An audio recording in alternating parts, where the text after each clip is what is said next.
Reuters President Donald Trump on Wednesday applauded steps by a handful of Republican-led U.S. states to reopen their economies, but New York's governor, wary of a potential second wave of coronavirus infections, cautioned that it was no time to act stupidly.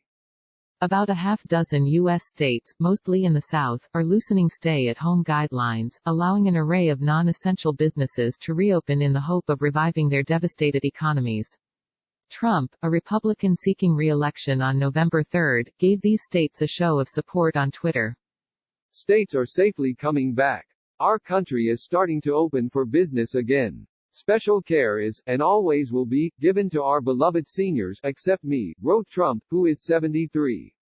State and local governments previously issued stay-at-home or shelter-in-place orders affecting about 94% of Americans to try to limit the number of new cases of COVID-19, the respiratory illness caused by the virus. The restrictions have battered the U.S. economy, with mandatory business closures leaving millions of Americans unemployed. Political leaders have engaged in an acrimonious debate over when and how to reopen the economy. New York Governor Andrew Cuomo, a Democrat who met with Trump on Tuesday, said his state had 474 coronavirus-related deaths in the last day, its lowest since April 1, and was showing more signs that the worst was over, including a drop in hospitalizations. But Cuomo warned of a potential second wave if restrictions are relaxed irresponsibly.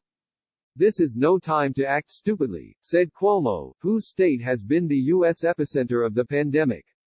More people are going to die if we are not smart.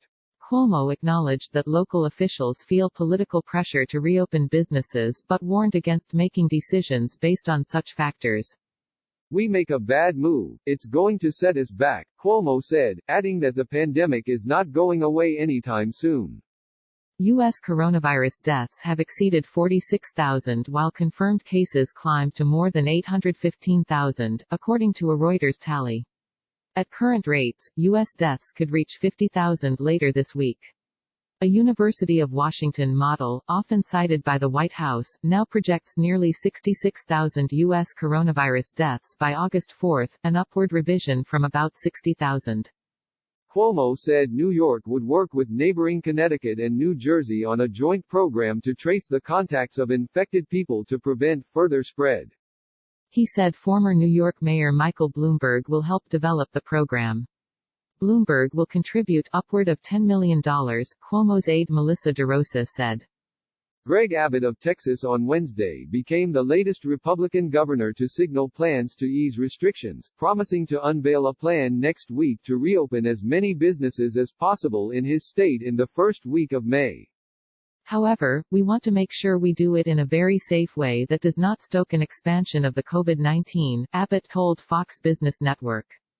The pandemic's impact on businesses was underscored by Tyson Foods Inc.'s announcement it would indefinitely suspend operations at its largest U.S. pork plant, in Waterloo, Iowa, after employees tested positive for the virus and others stayed home out of fear of infection.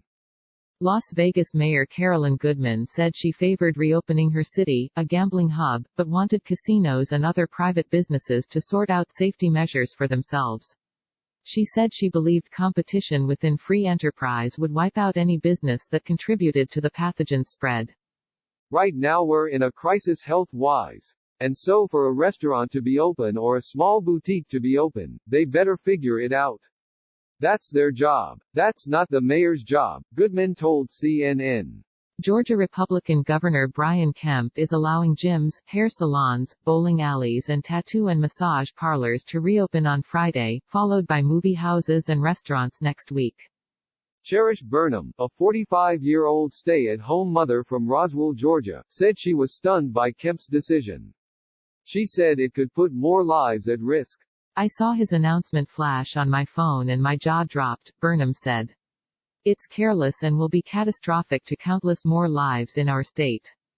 As the debate over reopening intensified across the country, new evidence emerged that the virus was moving through U.S. communities earlier than previously understood, according to health officials in California's Santa Clara County. Autopsies showed 2 people who died at home on February 6 and February 17 succumbed to COVID-19, making them the earliest known U.S. victims and indicating the virus was circulating as early as January, the county said. It was previously thought the first U.S. death was in Washington state on February 29.